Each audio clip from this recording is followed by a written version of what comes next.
গ্রীষ্মের তাপদাহের সঙ্গে বাড়বে বিদ্যুতের চাহিদা। শুষ্ক মৌসুমে বিদ্যুতের এই বর্ধিত চাহিদা মেটাতে সরকার বিদ্যুতের অপচয় রোধে বেশ কিছু নির্দেশনা দিয়েছে।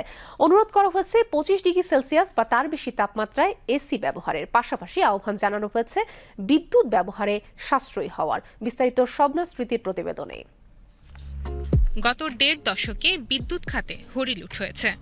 বিদ্যুৎ উৎপাদন নিয়ে নানা গালগল্প শোনানো হলেও বাস্তবে বিদ্যুৎ উৎপাদন তেমনটা বাড়েনি। প্রকৃতপক্ষে দায় মুক্তি দিয়ে একের পর এক প্রকল্পের নামে সরকার ঘনিষ্ঠদের অর্থ পাচারের সুযোগ করে দেওয়া হয়। তাই বিদ্যমান বাস্তবতা কমাতে বিদ্যুৎ সাশ্রয়ের পথে হাঁটতে হচ্ছে সরকারের। এক্ষেত্রে বিদ্যুতের অপচয় রোধে জনসচেতনতা বাড়াতে গণমাধ্যম, মসজিদের ইমাম ও অন্যান্য মাধ্যমকে প্রচারে সম্পৃক্ত করার পরিকল্পনা রয়েছে সরকারের। দেশে বিদ্যুতের চাহিদা বর্তমানে 18,000 মেগাওয়াট পর্যন্ত পৌঁছাতে পারে, কিন্তু উৎপাদন তার চেয়ে অনেক কম থাকায় লোডশেডিং কমাতে সরকারি, বেসরকারি প্রতিষ্ঠান ও সাধারণ জনগণকে বিদ্যুৎ ব্যবহারে সাশ্রয়ী হওয়ার আহ্বান জানানো হয়েছে।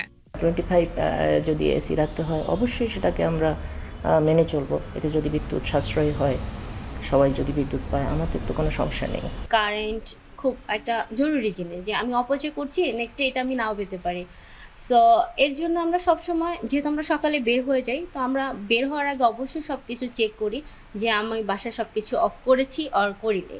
সো এই দিকে আমরা খুব সতর্ক থাকি। এসি টেম্পারেচার 25-এর নিচে গেলে কিন্তু রাখলে, ওইভাবে ইউজ করলে আমাদের ইলেকট্রিসিটিটা বেশি খরচ হচ্ছে, আর 25-এর উপরে বা 25-এর মধ্যে রাখলে ইলেকট্রিসিটিটা কম খরচ হয়।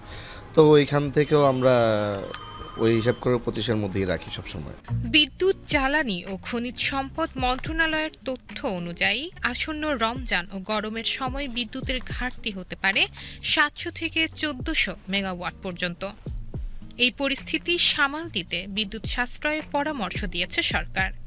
এক্ষেত্রে এসি ব্যবহারে দেওয়া হয়েছে বিশেষ নির্দেশনা। আপনারা যত কিছুই করেন জ্বালানি নিয়ে, বিদ্যুৎ নিয়ে, আমাদের বিহেভিয়ারে পরিবর্তন আনতে হবে। তো ওই জন্যই আমাদের কিন্তু জ্বালানির যে আমরা একটা মনে রাখতে হবে, আমরা একটা জ্বালানির সংকটের মধ্যে আছি। তো আমরা বলেছি যে এই গরমকালে কি বলে যে থার্মোস্ট্যাট 25 ডিগ্রি বা তার উপরে রাখতে হবে।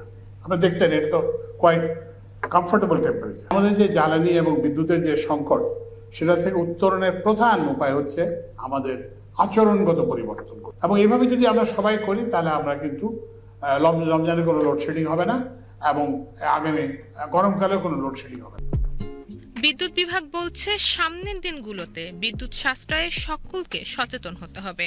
এসির তাপমাত্রা নিয়ন্ত্রণ করা এবং অপ্রয়োজনীয় বিদ্যুৎ ব্যবহার বন্ধ করলেই লোডশেডিং অনেকটা সহনীয় হবে। শবনা স্মৃতি, বিটিভি নিউজ, ঢাকা।